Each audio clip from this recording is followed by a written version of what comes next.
He basically said that he tried to stagger like Darius Garland and Donovan Mitchell while they were in Cleveland. So my question would be, can you see him doing that with Cade Cunningham and Jaden Ivey? Yeah, because Monty Williams didn't do it.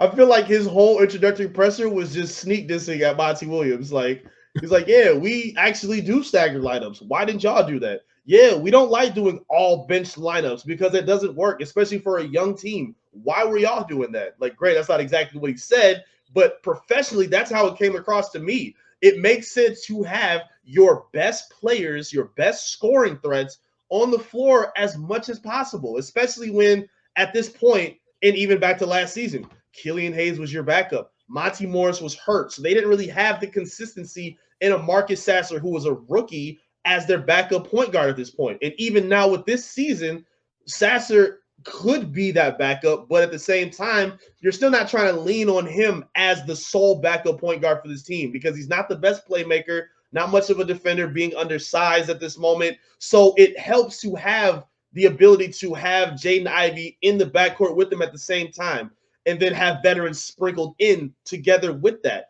So, like, I just think they're in a position now where they can use the athleticism of the guards, like with the bench lineup and with the starters as well. I also like when he said, like, I like the idea of having Cade like bringing the ball off a rebound and then throwing a quick outlet pass to Jaden Ivey, where he's going to be in transition and putting pressure on the opposing defenders. So where even if he doesn't score in transition, he's going to make you foul him. I think Jaden Ivey is the best player on the roster in terms of creating contact against his defenders. His speed helps him do that. He's a lot bigger and stronger than people give him credit for and realize. So I just think JB Bickerstaff sees that, and I love that he's directly speaking to it. Again, we're talking about how Dwayne Casey and Bobby talking about, oh, the character of the kids. Oh, the character of the kids. Bro, can you talk about basketball, please? And JB was directly doing that. And he's speaking to the absolute like impacts and the strengths that they have. And I think we're going to see those on high display. I love the fact that he said, let's say Cade has the ball up court and Jaden Ivey's running in transition. Cade could throw an outlet pass to Jaden Ivey, and Jaden Ivey is just such a threat. One, because he's just a fast athlete, and as in the transition game, I think he's him and Asar are probably the two. You could probably throw Bobby Klippman in there now. Those three are just going to be a nightmare in transition because they run the floor so hard. And I think JB knows that, and he understands that Jaden Ivey is just a blur in the open court and in transition. And I think he has a plan. He even said, like, maybe I play Cade off ball and Jaden Ivey has the ball in his hands. Maybe, Jaden Ivey, he wants to use him more of like a catch and shoot type of thing, because we saw last year, before the All-Star break and before he talked to Benedict Mathurin, he was shooting the lights out, man. He was shooting like close to 40% from three. I don't know what Benedict Mathurin did to him, but after that, he just could not shoot. I don't know if it's what he said to him or what, but like he had a really bad March from shooting the 3-point shot. But I think with him, it's his consistency and, working with Fred Vincent.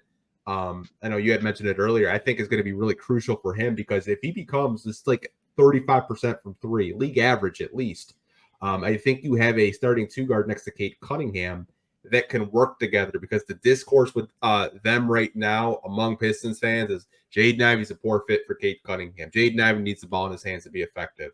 I think there's a lot of different ways Jaden Ivey can facilitate a game and how you can use him as his effectiveness of the game. I don't really think he needs the ball in his hands 100% of the time to be happy playing on the court with Cade Cunningham. Ivy spoke to it during media day last season. He said, I really didn't play point guard that much when I was at Purdue. I was off the ball. They moved me around a lot, and that's what I was most comfortable doing. Monty, again, this is turning into a Monty like this episode, but it really just blew my mind of how still he kept those guys. Even you spoke to Asar and the speed that he has, how they were not finding ways to keep them active and moving off the ball, like finding ways to get them open looks in the paint, finding ways to get them just open opportunities. it just seemed like everybody was standing still in the corner, and he just played two-man ball with Cade and Jalen Duren at the top, and then they were hoping that they could pull something off after that. Like, it just drove me crazy with that. So, yeah, I think JB has a plan in mind, and he's speaking to it directly. Like, the staggering is going to work. It should work, I should say. And we're already seeing, like, a lot of people are projecting what the starting lineups could be because of what you said. Oh, people are thinking that Ivey's already a bad fit.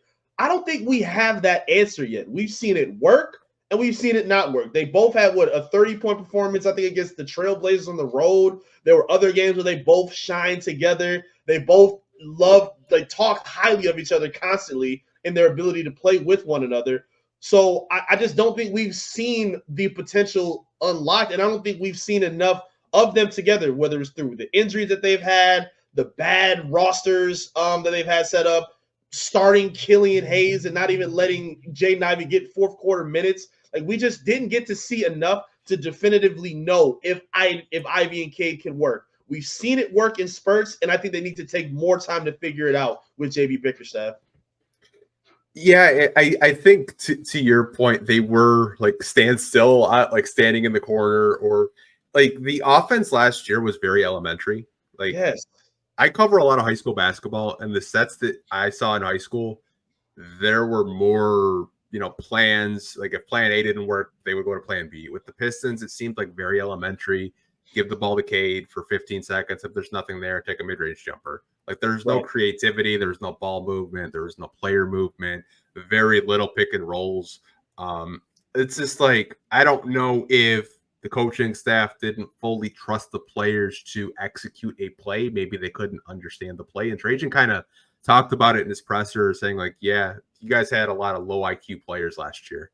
And I don't know if that was a sneak diss to any of the players that were on the roster last year, but obviously he felt like he needed to get more high IQ basketball players. So, the Pistons don't win another 14 games. But I honestly think with the Cade and Ivey stuff, I think they could work together. I've been really high on Ivey. I just think the way they've used him, the past 2 years, and his role, I think is, if you talk about Jaden Ivey and you talk about how his role has changed from being with Cade his rookie year, being a second option, to being the lead point guard, then Monty comes in saying, okay, well, you're going to come off the bench.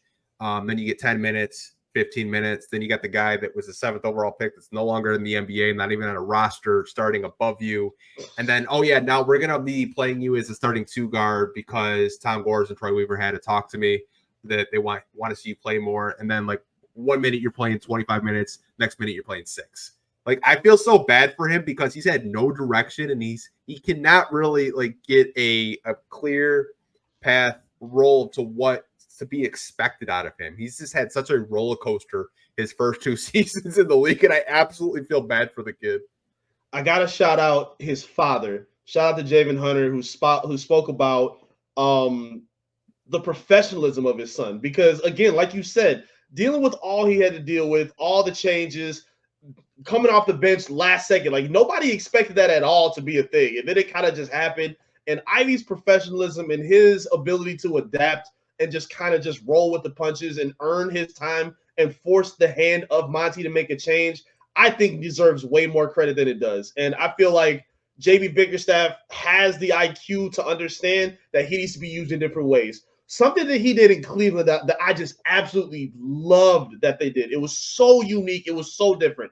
They used to play a defense where they played a zone. It was 3-2. They played the wings at the top, and Evan Mobley was at the top of that defense. And then you would have the 2 forwards, or a forward, and then Jared Allen at the back to help protect the rim. Mobley, with his length, to kind of throw off and be athletic enough to like draw some like confusion against his opponents because of his athleticism that he provides. It opened the ability for them to throw dangerous passes and create turnovers against their opponents. That's just thinking outside the box. All right, I got this length, I got this size, I got speed, I got some youth with these players. Let me find the best way to use it, because if I just put Darius Garland on an island, he's going to get chewed apart. Donovan Mitchell's not really a defender that much either. So I have to find something different to take advantage of what's in front of me. I think he's going to apply that same kind of thinking offensively. Like I loved seeing that with Cleveland, and I think he's going to bring that same kind of brilliance to the Pistons. Like he has to be able to be creative enough and kind of think offhand enough to make things work. I think he's smart enough to make that happen. Yeah, same here. I think if you watch some film of Cavs games, you can probably get excited of like just the creative offensive sets that JB might try to run with the Pistons, because I love Darius Garland. I like Donovan Mitchell, but Cade Cunningham is 6'8", Jaden Ivey 6'5". Yes.